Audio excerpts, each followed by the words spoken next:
Friends வாங்க இன்னைக்கு நம்ம ஒரு சூப்பரான சட்னி தான். மழை நாள் இந்த மாதிரி சட்னி சாப்பிடும்போது நமக்கு சளி, மூட்டு வலி, இந்த உடம்பு வலி ப்ராப்ளம்லாம் இல்லாம ரொம்பவே உடம்பு கலகலப்பா இருக்கிற மாதிரி இருக்கும். நம்ம சோர்வு இல்லாம நல்லாவுமே கொஞ்சம் வேலை செய்யலாம்.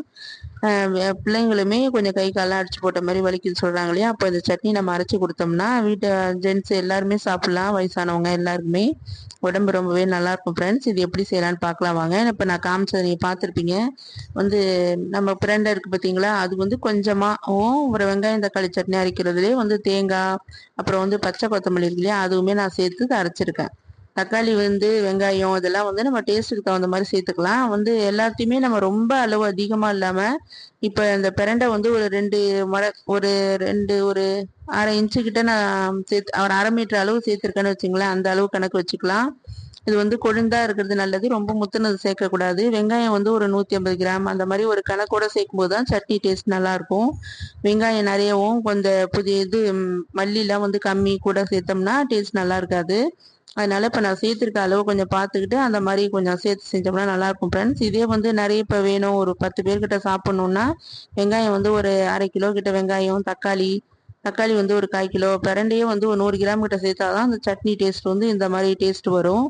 தேங்காய் ஒரு 4-5 சில்லு அந்த மாதிரி சொல்லுவோம் இல்லையா, பல்லுன்னு பேர்த்து எடுப்போம் இல்லையா, அந்த மாதிரி சேர்த்துக்கலாம். ஒரு 50 கிராம் அளவுனா நம்ம அது மாதிரி வச்சுக்கலாம். இதில் நான் பொட்டுக்கடலாம் சேர்க்கல, தேங்காய் மட்டும்தான் சேர்த்துருக்கேன். ஃப்ரெண்ட், இதுக்கு நான் காஞ்ச மிளகா தான் நான் வதக்கி வறுத்து போட்டுக்கிட்டேன்.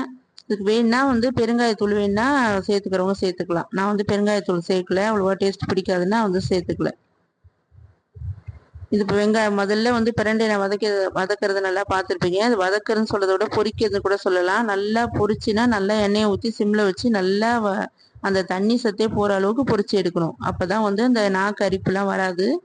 இல்லைன்னா நாக்கு தொண்டையெல்லாம் கொஞ்சம் நம்மன்னு இருக்க மாதிரி இருக்கும், கையுமே அந்த மாதிரி இருக்கும் சாப்பிடும்போதே. அதனால நம்ம அந்த மாதிரி வறுத்து எடுத்துட்டு அப்புறம் வெங்காயம் தக்காளிலாம் ஒன்று ஒன்றா சேர்க்கறத வீடியோவில் பார்த்துருப்பீங்க. இப்போ லாஸ்ட் காஞ்ச மிளகாவும் அந்த மாதிரி நம்ம வறுத்து எடுத்துக்க வேண்டியதான். வறுத்து எடுத்து நம்ம கடுகு உளுந்து தாளிச்சிக்கலாம். கருவேப்பிலை வேணா போடலாம். நான் கருவேப்பிலை போடல, கடுகு மட்டும் தான் சேர்த்துருக்கேன், உளுந்தும் சேர்த்துக்கல. வேண்டவங்க அதை சேர்த்துக்கலாம். ஃப்ரெண்ட்ஸ், இப்போ எப்போதும் போல நம்ம ஆற வச்சுட்டு நம்ம சட்னி அரைப்போம் இல்லையா, அதே மெத்தட்டு தான். தேங்காய் திருவிழா இருந்தால் நம்ம எல்லாத்தையும் ஒன்றா கொட்டி அரைச்சிடலாம். நான் கீத்தா போட்டு நான் பல்லாம் எடுத்துருக்கிறதுனால நம்ம தேங்காயை நல்லா அரைச்சிட்டு பிறகு நான் சேர்த்து நான் அரைச்சிருக்கேன். ஃப்ரெண்ட்ஸ்,